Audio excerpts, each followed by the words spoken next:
અરવલ્લી જિલ્લામાં માલપુર અને મેઘરજ બે પોલીસ સ્ટેશનમાંથી અમને ફરિયાદ મળેલી કે ખેડૂતોના ટ્રેક્ટર જે છે અને ટ્રોલી અને જેસીબી મશીન વગેરે ઇલીગલી ભાડાના નામે લઈ જઈ અને ત્યાં એને અન્ય જગ્યાએ સસ્તા ભાવે વેચી દેવામાં આવે છે અને જ્યારે પછી એ વ્યક્તિ પોતે એ પરત લેવા જાય ત્યારે એને ગોળ ગોળ ફેરવવામાં આવે છે અને એનું ટ્રેક્ટર પરત મળતું કે નથી પૈસા મળતા. આ પ્રકારની ફરિયાદના આધારે માલપુર અને મેઘરજ બંને પોલીસ સ્ટેશનમાં અમે એફઆઈઆર દાખલ કરેલી. જે તે સમયે અમે એફઆઈઆર દાખલ કરી ત્યારે ટોટલ 40 ટ્રેક્ટરની એફઆઈઆર હતી.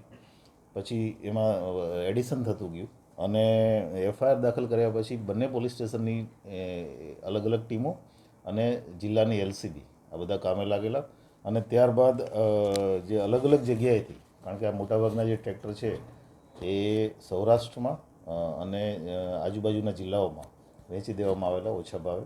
એ અલગ અલગ જિલ્લાઓમાંથી એ બધી રિકવરી કરી છે. અત્યાર સુધીમાં ટોટલ અમે 20 ટ્રેક્ટર, એક જેસીબી અને 10 ટ્રોલી રિકવર કરી શક્યા છીએ.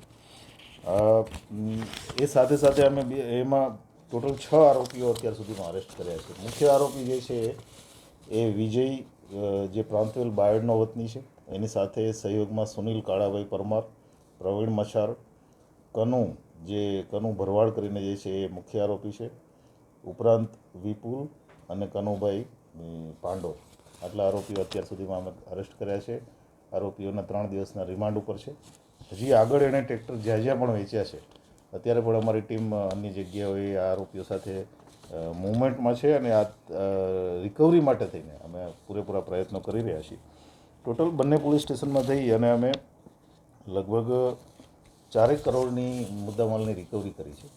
અને આપના માધ્યમથી લોકોને પણ અપીલ છે કે આવા પ્રકારના ફ્રોડના ભોગ બનેલા હોય કે ખેડૂતો કે કોઈ પણ લોકો, તો એ તાત્કાલિક પોલીસ સ્ટેશનના નજીકના પોલીસ સ્ટેશનનો સંપર્ક કરે. એક બીજું કે ભવિષ્યમાં ક્યારેય આવી પ્રકારની જે લાલચ આપીને જે ટ્રેક્ટર ભાડે લઈ જાય છે તો એના પ્રોપર ડોક્યુમેન્ટેશન વગર અને પ્રોપર લીગલ કાર્યવાહી વગર એને કોઈને પણ આવી રીતે ટ્રેક્ટરો કે કોઈ પણ સાધન સામગ્રી ભાડે ના આપે.